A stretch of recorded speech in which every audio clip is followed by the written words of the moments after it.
Assalamualaikum warahmatullahi wabarakatuh. Alhamdulillahirrabbilalamin.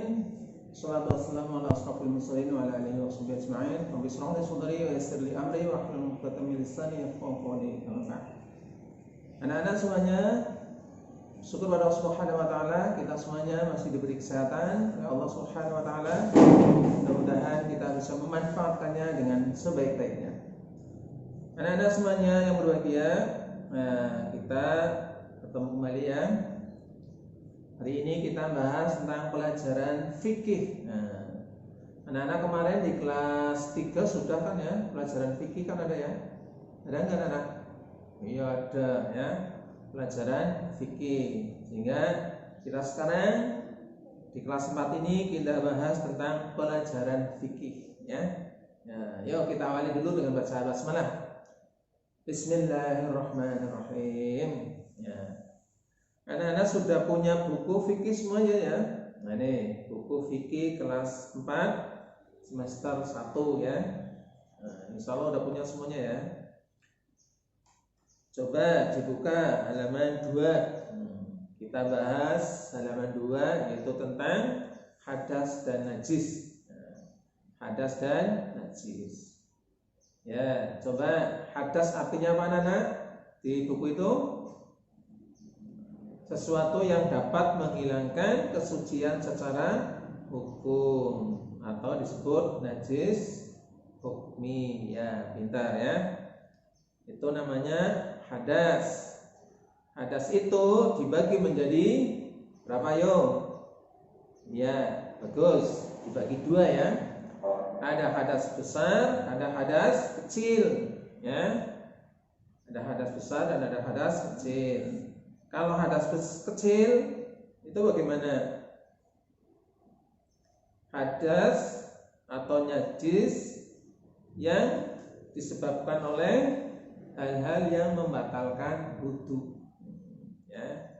Kalau kita sudah wudu, kemudian wudunya batal. Kenapa dia batal? Oh, karena dia buang air kecil, buang air besar, kentut, kemudian apa lagi? Ya, pintar. Tidur ya, tidur pulas.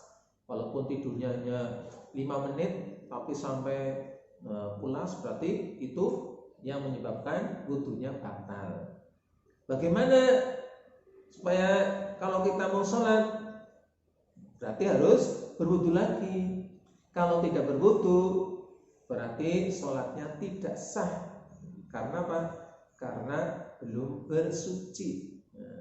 Karena hadas. Ya, jadi harus berwudu dulu atau ya pintar tayamum ya. Kalau tidak air berarti bertayamum. Ya. Itu hadas kecil ya. Jadi cara membersihkannya dengan berwudu atau bertayamum. Kemudian yang kedua apa anak-anak? Hadas besar ya, hadas besar. Apa itu hadas besar? Najis hukmi yang menyebabkan seorang wajib mandi ya, wajib mandi besar. Kenapa? Karena dia habis kena haid, nifas atau mungkin juga orang itu meninggal ya, jadi dia harus mandi besar. Apa bedanya mandi besar dengan mandi kecil atau mandi biasa ya? Kalau mandi kecil berarti mandi biasa yang setiap hari kita lakukan, tidak harus dibasuh kepalanya semuanya. Tapi kalau mandi besar harus dibasuh semua ya, kepala yang ini rambutnya harus basah semua, dari ujung rambut sampai dengan ujung kaki semuanya kena air. Itu namanya mandi besar, jadi harus dibasah semua.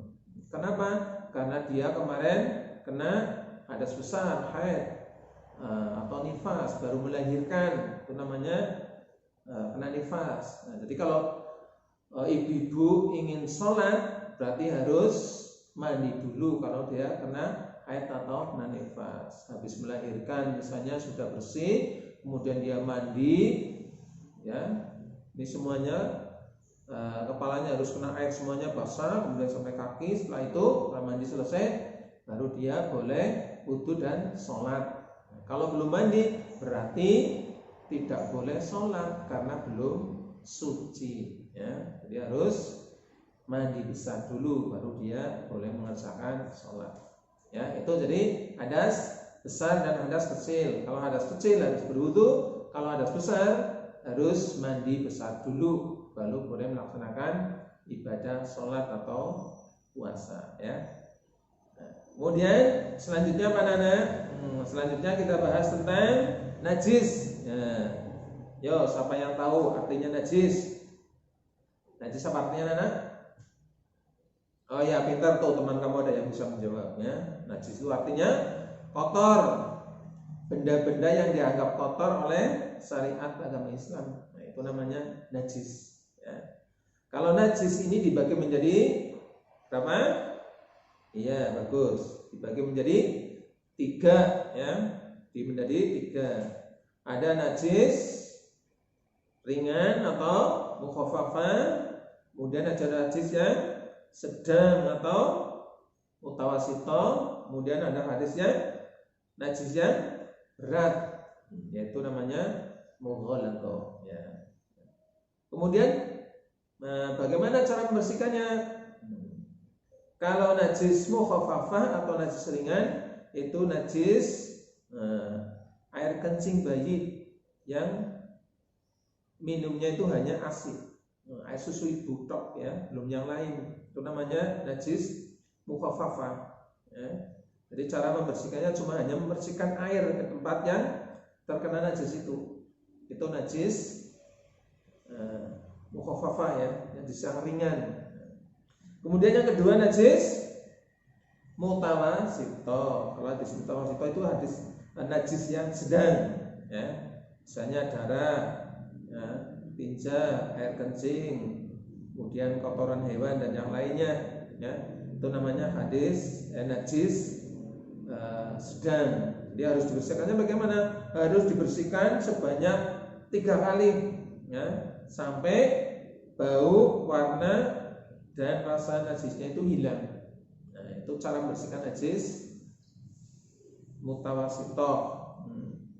Jadi najis yang sedang harus dibersih sampai 3 kali, harus baunya, rasanya, itu hilang, warnanya juga hilang. Itu cara membersihkannya najis apa? Ya, mutawasito. Kemudian yang ketiga apa Nana? Yang ketiga adalah najis mughalladhah. Nah, ini najis mughalladhah itu najis yang berat, najis yang disebabkan oleh air liur anjing. Maka cara membersihkannya harus dibasuh dengan air sebanyak berapa? 7 kali. Nah, dibasuh sebanyak 7 kali. Salah satunya dengan menggunakan debu atau pasir. Jadi dibasuh dulu misalnya 3 kali, setelah itu dipakai debu atau pasir, misalnya di tangan gitu, kemudian dibersihkan lagi sampai 3 kali lagi, kan jadinya jumlahnya 7 kali. Itu cara membersihkan najis mughalladhah, ya. Nanti Ustaz akan share, ya, video tentang cara membersihkan najis 3 najis tadi. Najis pertama apa?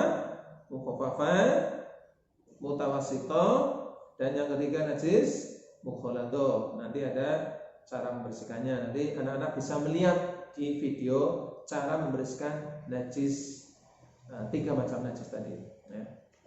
Nah, begitu anak-anak semuanya, ya. Nanti kalian bisa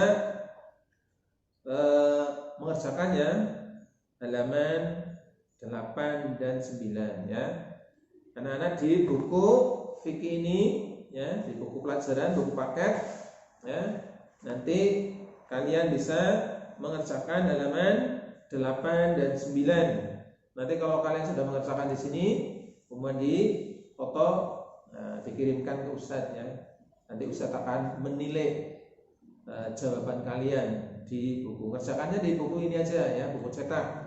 Kemudian setelah dikerjakan halaman 8 dan 10, halaman 8 dan 9, kemudian dikirimkan ke Ustadz, ya. Ustadz akan berikan ini. Terima kasih. Kita ketemu lagi di kesempatan yang lain, ya. Mudah-mudahan anak-anak semuanya selalu sehat, ya, semangat ibadah, dan jangan putus asa. Jangan lupa sholat 5 waktu dan ibadah yaumi dikerjakan ya. Terima kasih. Ila liqa, bertemu lagi. Assalamualaikum warahmatullahi wabarakatuh.